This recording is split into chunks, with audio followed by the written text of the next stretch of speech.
Hi all, welcome back to my channel. എന്തെല്ലാന്ന് എല്ലാവർക്കും സുഖമല്ലേ?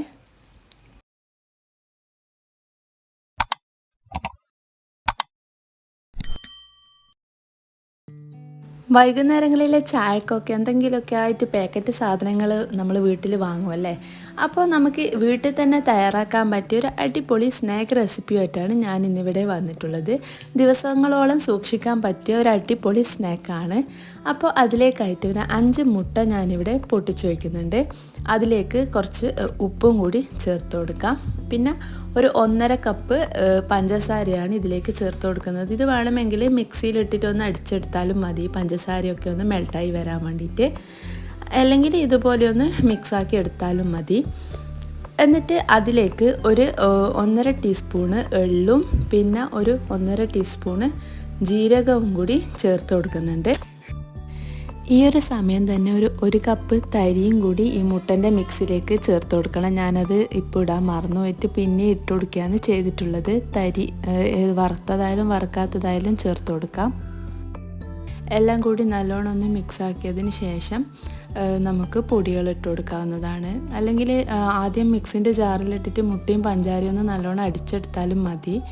ഒന്ന് പഞ്ചാരയൊക്കെ മെൽട്ടായി വന്നിട്ടാകുമ്പോൾ നമുക്ക് ഒരു ടേബിൾ സ്പൂണ് നിറയെ ഓയിൽ ചേർത്ത് കൊടുക്കാം. നെയ്യാണെങ്കിൽ നെയ്യോ അല്ലെങ്കിൽ ഓയിൽ, വെജിറ്റബിൾ ഓയിൽ ഏതായാലും ചേർത്ത് കൊടുക്കാം. പിന്നെ നമുക്ക് കുറച്ചായിട്ട് മൈദപ്പൊടി ഇട്ട് കൊടുക്കുക ചെയ്യേണ്ടത്. ഞാനൊരു 5.5 കപ്പോളം മൈദപ്പൊടി ഇതിലിട്ടിട്ടുണ്ട്. നല്ലോണം കുഴച്ച് നല്ല ലൂസാവാതെയാണ് ഇത് കുഴച്ചെടുക്കേണ്ടത്. ഇതിൻ്റെ മാവിൻ്റെ ഒരു ഇതെന്ന് പറഞ്ഞാൽ അങ്ങനെയാണ്. കുറച്ച് നല്ലോണം കട്ടിയിൽ കുഴച്ചെടുക്കുകയാണ് ചെയ്യേണ്ടത്. അപ്പോൾ കുറച്ചായിട്ട് പൊടി ഇട്ട് കൊടുത്തിട്ട് എല്ലാം കൂടി നല്ലോണം ഒന്ന് മിക്സാക്കി യോജിപ്പിക്കാം. അപ്പോൾ കുഴക്കുമ്പോൾ കുറച്ച് ബുദ്ധിമുട്ടുണ്ടാവും. കട്ടിയിൽ കുഴച്ചെടുക്കുന്നതായതുകൊണ്ട് നല്ലോണം ശക്തിയിൽ കുഴച്ചെടുക്കേണ്ടി വരും. എൻ്റെ ഈ ചാനലിൽ ഒരുപാട് റെസിപ്പീസ് ഞാൻ ചെയ്തിട്ടുണ്ട്. എല്ലാം ഒന്ന് കയറി നോക്കുക. എന്നിട്ട് നിങ്ങൾക്ക് എൻ്റെ വീഡിയോസൊക്കെ ഇഷ്ടപ്പെടുന്നുണ്ടെങ്കിൽ സബ്സ്ക്രൈബ് ചെയ്യാനും ലൈക്ക് ചെയ്യാനും ഷെയർ ചെയ്യാനും ഒന്നും മറക്കരുത്.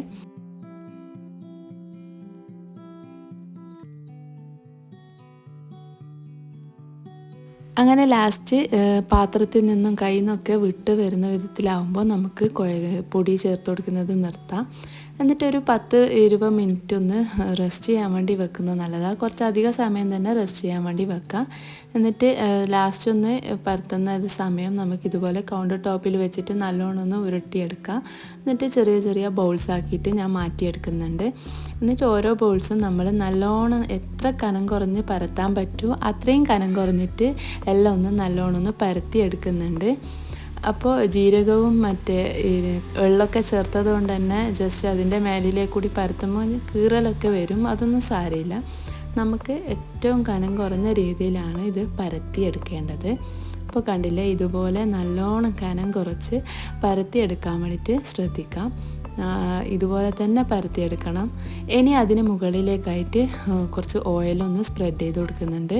പിന്നെ അതിന് മുകളിൽ കുറച്ച് മൈദപ്പൊടിയും കൂടി ഇതുപോലെ ഇട്ട് കൊടുത്തിട്ട് എല്ലാ ഭാഗത്തേക്കും കുറച്ച് പച്ചവെള്ളം കൊണ്ട് ഞാൻ ഇതുപോലെ വിരലിലാക്കിയിട്ട് നനച്ച് കൊടുക്കുന്നുണ്ട്. അല്ലെങ്കിൽ ബ്രഷൊക്കെ ഉണ്ടെങ്കിൽ അത് വെച്ചിട്ടൊന്ന് ഇതാക്കി കൊടുത്താലും മതി. ഒന്ന് ഒട്ടിക്കിട്ടാൻ വേണ്ടിയിട്ടാണ് അതിൻ്റെ അരുവൊക്കെ. എന്നിട്ട് ഇതുപോലെ ഇതിൽ കാണുന്നത് പോലെ ഒന്ന് മടക്കി എടുക്കുകയാണ് ചെയ്യേണ്ടത്.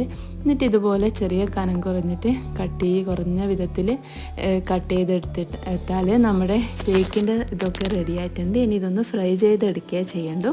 അപ്പോൾ കുറച്ച് ഓയിലിൽ ആയിട്ട് നമുക്ക് കുറച്ച് ഇട്ട് കൊടുത്തിട്ട് ഫ്രൈ ആക്കി എടുക്കാം. അപ്പോൾ ഈ ചായക്കൊക്കെ കുഴക്കാൻ വേണ്ടിയിട്ട് നല്ല ടേസ്റ്റി ആയിട്ടുള്ളൊരു സ്നാക്കാണ്. നല്ല കറുമുറിയായിട്ട് കഴിക്കാൻ ഇഷ്ടപ്പെടുന്നവർക്ക് എന്തായാലും ഈ ഒരു സ്നാക്ക് ഇഷ്ടപ്പെടും. തീർച്ചയായിട്ടും എല്ലാവരും ട്രൈ ചെയ്ത് നോക്കുക. ഫീഡ്ബാക്ക് അറിയിക്കാൻ മറക്കരുത്. ഇതുപോലുള്ള റെസിപ്പീസുമായിട്ട് ഇനിയും വരാം. അതുവരേക്കും ബൈ.